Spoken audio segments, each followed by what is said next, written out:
Hey everybody, welcome back to Is It a Buy, where we talk about stocks and try to determine if they are worth a buy or maybe a pass. My name is Corey. I just like to preface the video by saying I'm not a financial advisor. I'm just a guy who likes to talk about stocks, so please take what I say with a grain of salt, all right? Let's get into the video. Today we're going to be talking about PLTR, ticker PLTR, okay?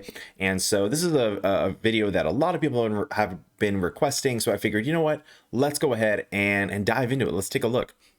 Okay, there was a bit to learn about. It's kind of complex, so I'm going to try to break it down for you as simply as possible and give you my kind of analysis on it. Okay, so as you can see here, we are on their website, and we can see here they basically have two systems: the Foundry and Gotham system. Okay, and so they power real-time decisions. So let's kind of just jump right into Foundry, and you can see. Well, actually, before we jump into Foundry, we can see the different kind of solutions that they offer, and it's just insane. You know, everything that they're in, from auto racing to like military defense, energy, cyber security, or just cyber, I guess, all everything included, law enforcement, manufacturing. So you can see that these platforms are just insane what they're doing. It's so much technology and a lot of data driven technology at that. So taking a look at Foundry here, so you can see, you know, logistics, this is like solar, and so you can still see all of the industries that they're in. It's just never ending. Okay, and they even had a case study where they worked with Ferrari here on the F1 cars, and it's just insane all of the data that they can derive from their system. That makes it a lot easier and even a lot quicker from what they're saying on their platform.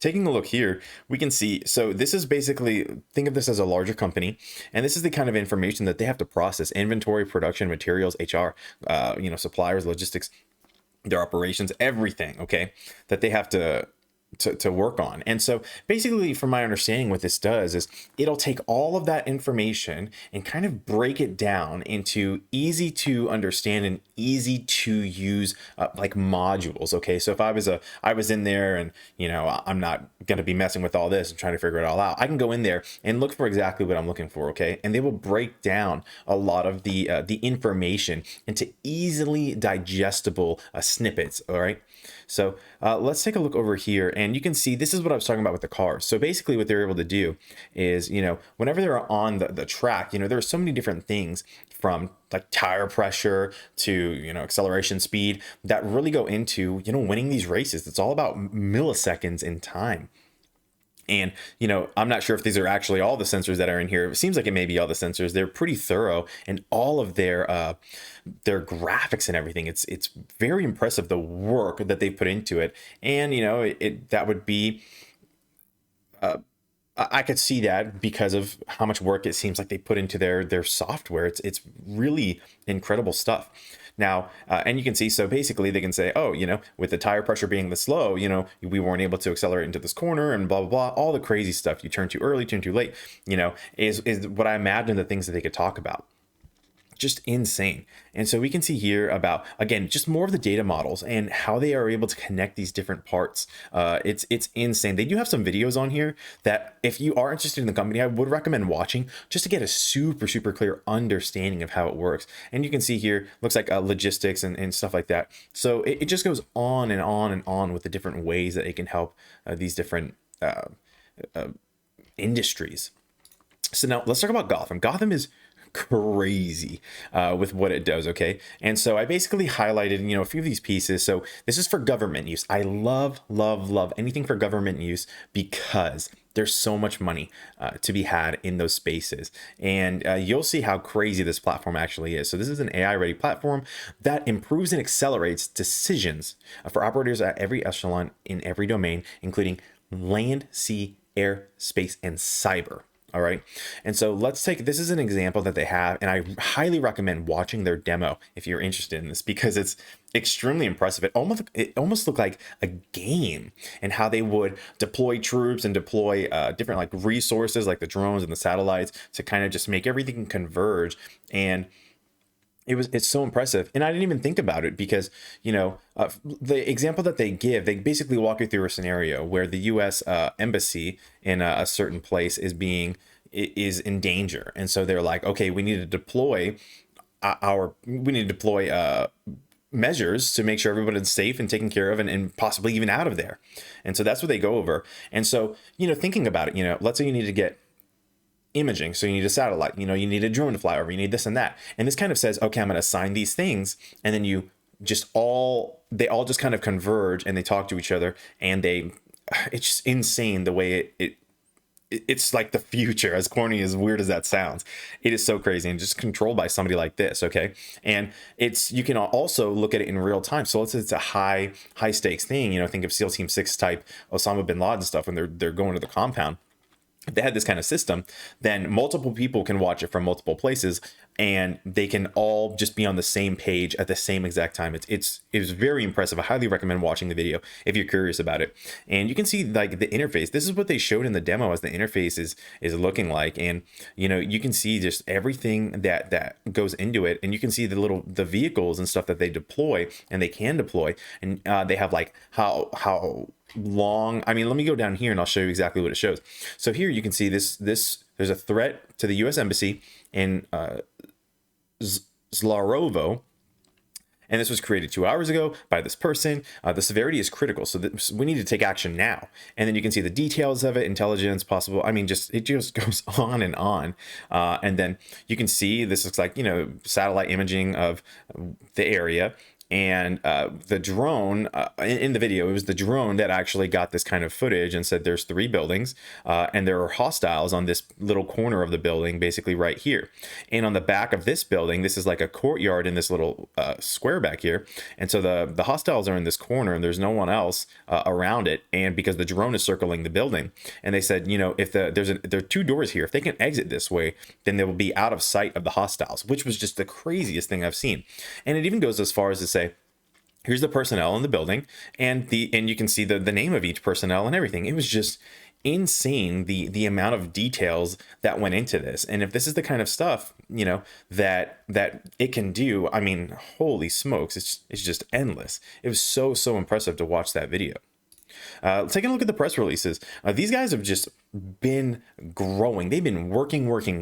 Okay, it is very impressive how quickly they're growing, especially with just being on the financial on the stock exchange relatively recently.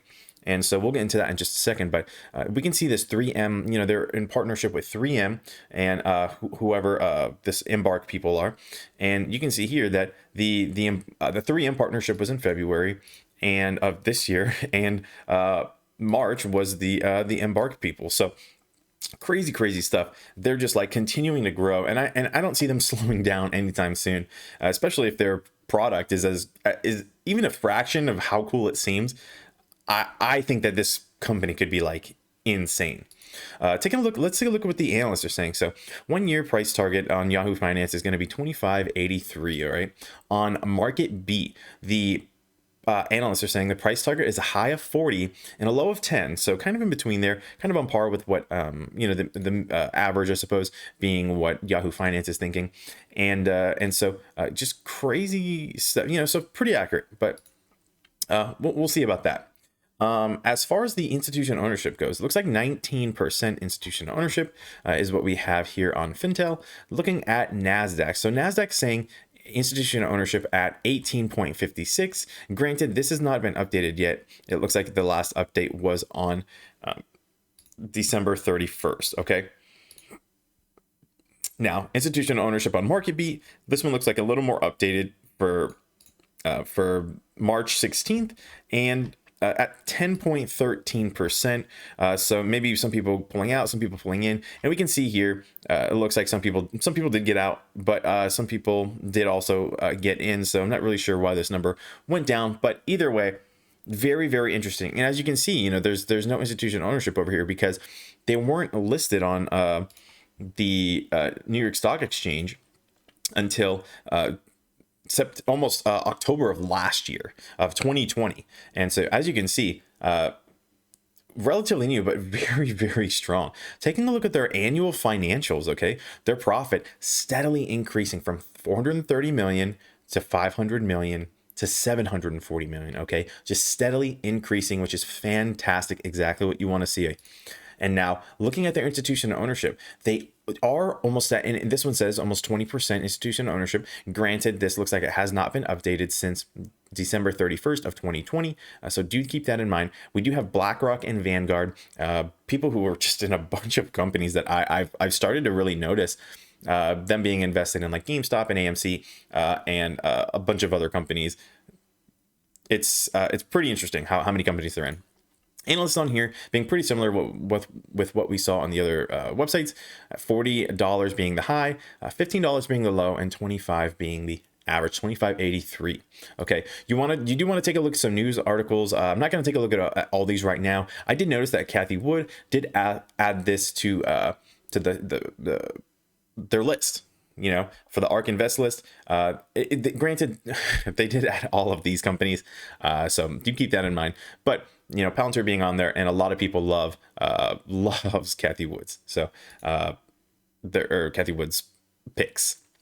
All right, let's take a look at the chart setup. Looking at the chart setup, let's go a little more macroscopic. Let's go on the 6 month, and so doing pretty fantastic on a 6 month. It looks like this is exactly when they were listed, and you know, around, let's say, $9 about, and going up nice solid growth, you know, for the first, I would say, quarter or two, and did continue to rise. And so what we saw here is we saw this with a lot of companies, a good little bounce over here toward the end of December. Some companies, as we know, did retrace pretty hard. This company did hold pretty solidly for a while, and back to this level of support. As you can see, we've been trading sideways around this area for a good amount of time. So the question is it looks like I previously had taken a look at this stock during one of my live streams, and you know, I see here that this stock did break that level of support that we had, and now it's kind of a level of resistance. So we're going to see what happens. Now, the question is, you know, we had this huge tech kind of bear run, and the question is, you know, do you think they found a bottom?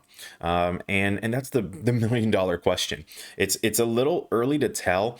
I do feel like we did have a pretty solid retracement from when we ran up and then retraced back, and that's for most of the tech stocks. I don't think that we're going to see. I do think that bear run is over, is I guess what I'm trying to say. I don't think it's going to continue to fall, but you just want to make sure that that's the case. This looks like a pretty fantastic entry point. It may pull back just a tad, but you know, realistically, where do you expect the stock to be at? Do you expect it to be, you know, if you're trying to make, you know, $1 or $2 on the stock, then yeah, you might want to wait for a pullback. But as far as an entry point goes, if you do feel like you found a bottom, this may be a good place to enter. You know, if you anticipate it going up, you know, to the $40, for example, price range before the end of the year, then then any entry point before, you know, it really starts to run should treat you pretty well. Okay. And that's what I have. I'm feeling pretty good about the stock. I really like it. I don't have a position in this company, but it is something I will definitely consider taking a position in the future whenever I have a little more cash that clears up after this AMC squeeze or GameStop squeeze, whatever happens. And so this is one of the stocks that I'm definitely going to keep my eye out on. All right, that is what I have for you guys. Thank you so much for taking the time to watch the video. If you did like the content, please consider subscribing. You know, I'm doing my best to cover all these stocks. I'm covering AMC squeeze, a GameStop squeeze, and just a bunch of other stocks, you know. And if you did like the video, consider liking. I think people should know a little more about PLTR. I tried taking a look at a few videos and seeing what they did. No one even explained it, or maybe I was watching the wrong videos. But you know, hopefully this can help some people. And you know, if you do like the stock, you know, consider sharing the video so that more people can know about the stock, know about what they do, and you know, they can form their own opinion on it. All right. Thank you again so much for taking the time to watch the video. Have a good one. Peace.